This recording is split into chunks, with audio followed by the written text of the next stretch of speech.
Hello and welcome back to the channel. Today we are here with another video on basic data manipulation in R, where we will learn about string manipulation. So text data, or we can say string data, is common in data analysis, and string manipulation is essential for tasks like cleaning data and extracting patterns and transforming the text. In this video we will have a look at what basic manipulations we can perform on string data in R. Starting with understanding strings in R. So strings in R belongs to the character class. So for instance, this is how you declare a string in R, naming it as text and then adding the input to it.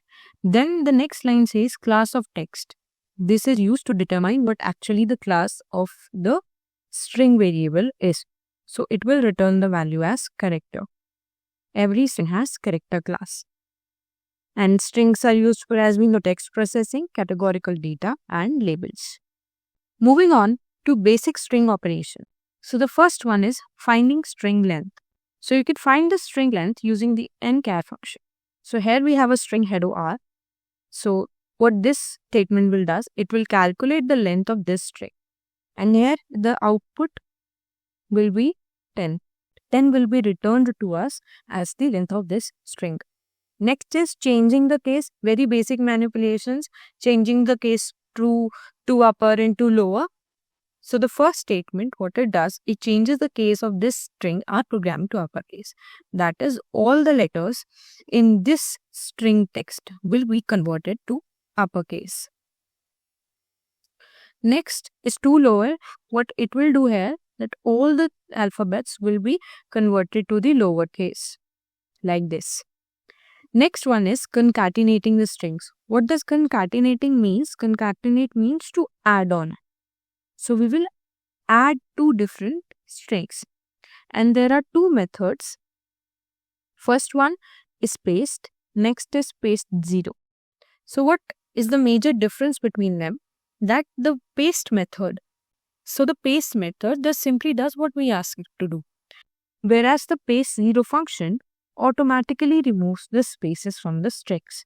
So when we will execute this statement for paste function, the output will be data hyphen with hyphen R. Every string will be concatenated using this hyphen symbol.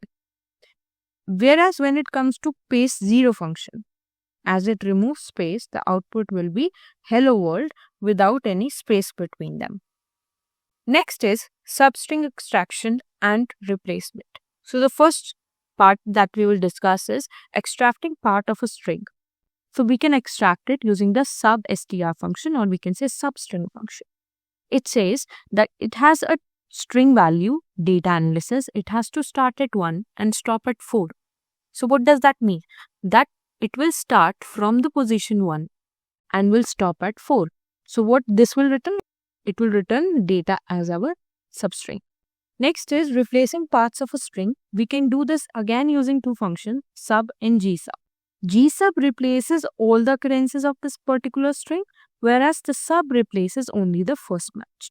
So let's say we have a string variable, learn R is great. In the first function, that is sub, we are saying replace R with Python in text. So what will be the output of this? It will be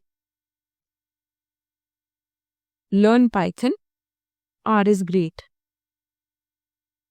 because sub function only replaces the first occurrence of the substring to be replaced. Now when we execute the same thing using the gsub function, what it will do, that where R is here, it will also change to Python. And the final output will be learn Python is great, because every occurrence of the substring to be replaced will be changed by the gsub function. Next is string splitting and combining. We can use this using the str split function. And here we have this as string value and split using the comma. So the output of this will be that it will return a list having the values like this.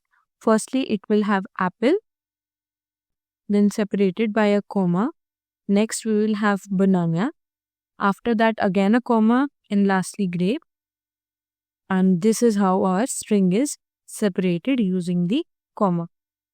Next, we have pattern matching with regular expressions. Regular expressions, or we can say as regex, help search and extract patterns. So the first step is of finding patterns.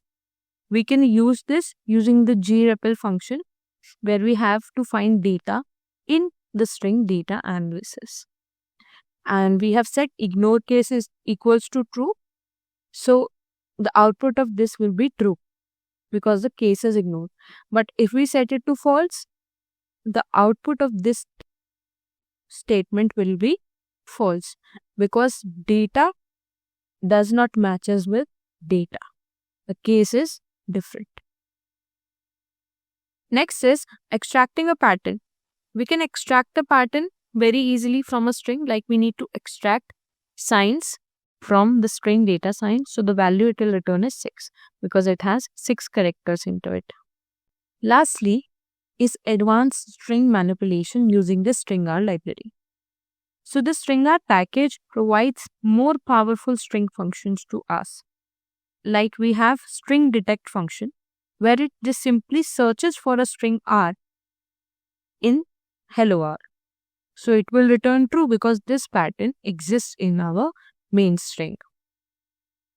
Next is str replace function that simply replaces a substring from a given string. Let's say we have a string data analysis. We need to replace data with AI. So the output of this will be AI analysis. Lastly, we have str count function. It counts the occurrences of a particular given pattern. So let's say we have taken A as the pattern in the string banana. It will return 3 as there are 3 occurrences of pattern A in the given string. And if we have taken an as our substring to be counted, so an and then again an, we have 2 occurrences, the output would be 2. So that's all for string manipulation in R. In the next video, we will start with basic data visualization in R, how we can do it and how it works. Till then, you can practice this string manipulation on different kind of strings or a data set that is string based. And I'll see you in the next video. Till then, happy learning.